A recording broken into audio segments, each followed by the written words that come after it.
really be interested to know what you think is at stake right now. Like, why is it so important in general for us as women to step up, to step out with our gifts? Like, what's up for you in your worlds? Stella, what are you seeing in your body? I mean, you bring a powerful body of work to bear in the field of energy and consciousness and evolution, conscious evolution. But what are you seeing is the call right now for women, especially, to get visible with our message? But what I'm seeing more and more, and I have this sense of urgency in the field, is that, you know, we can't stand on the sidelines anymore. We really, really can't, you know. I mean, I could talk all about this sort of like the energetics of the way that the divine feminine needs to open up certain areas so that the divine masculine can come in and all of that. But what it basically boils down to is that, you know, if every woman stepped forward to be the woman that she came here to be, the world would change overnight. Amen. It would literally change overnight.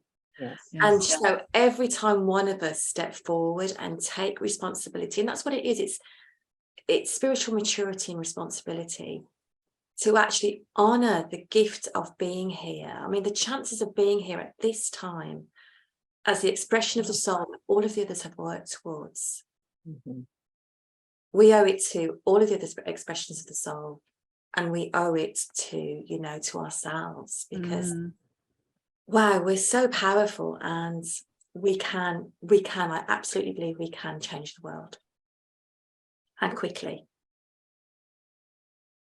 I get that. And yes, absolutely too. It's our sacred responsibility to own what we're here to do and do it, right?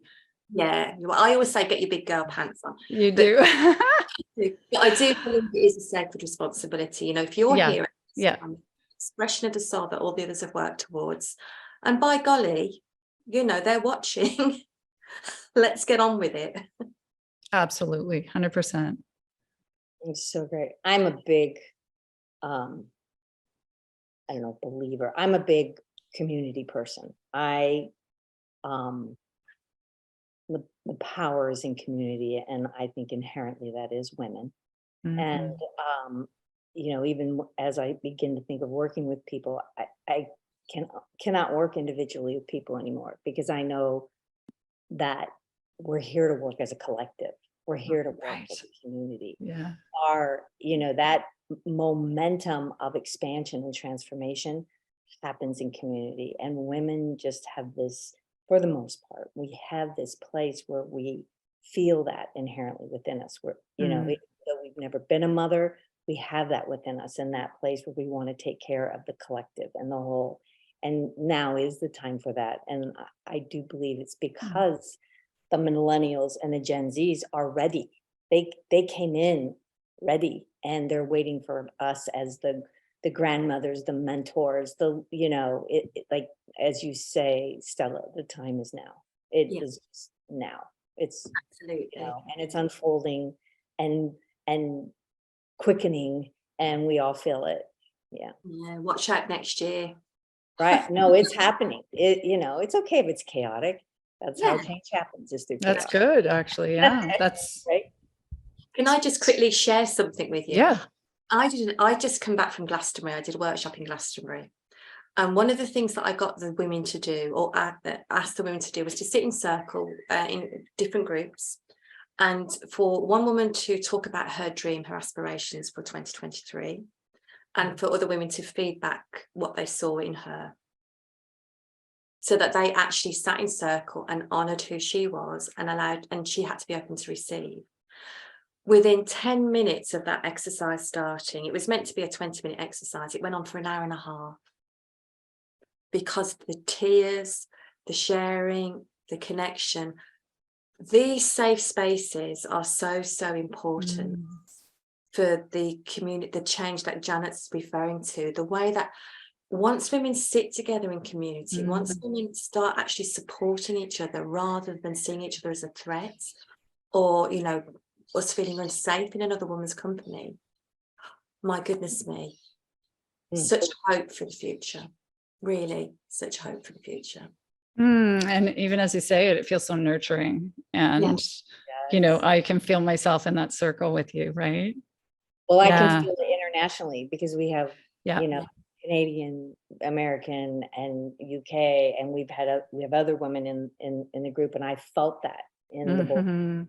that feeling of internationally women connecting, that they're that like you just feel the expansion of it within Mm. our bodies, because it's like, oh, this is so much bigger than all of us, but we're women, and we feel, and our hearts, you know, expand, and we grow, and to do it collectively internationally is very powerful.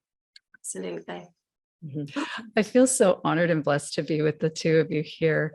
And you know, as we go in this deep work, you know, it was funny because there's this sort of meme about the leader should be, you know, somehow distanced, you know, the somehow guru-ish. And what we find as we go in the work, we become the opposite. We're family. We become connected.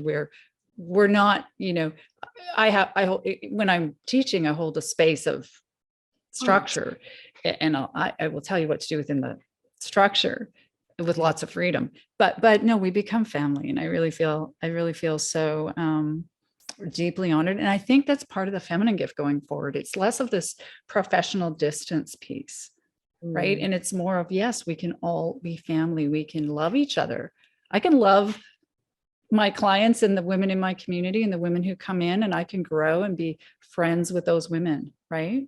And that's and still hold a sacred and safe space. One thing I wanted to say is I think you're both so when, you know, at the beginning of the program, when we do our videos and we kind of Mm. set our intentions, we can see that that's because we can then see the change at the end. And you're both so dropped in and so feminine, but also so substantive. Janet, your voice is so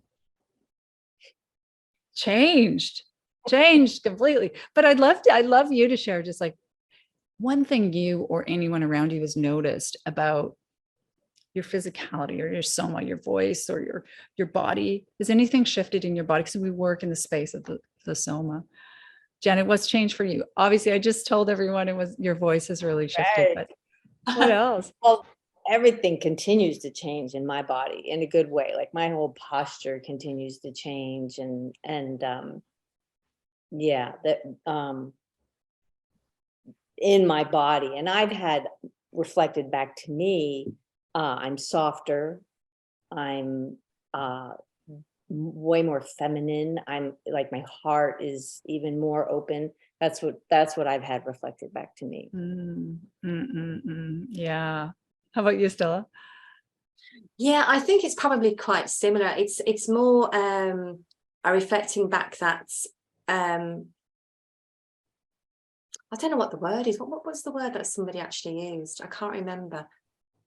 But just sort of like, you know, that one thing I always say to women is that this isn't the time to give our energy to another guru or our energy to another teacher. It's about time to learn to be sovereign and how to manage your own energy, and, you know, these sorts of things. And I was talking about this in this particular workshop, and somebody actually said, we can witness that in you. And although I had hoped that was always the case, for someone to actually say we can witness that in you. And also I know that my voice has dropped as well. I know that it's dropped. Yeah, definitely.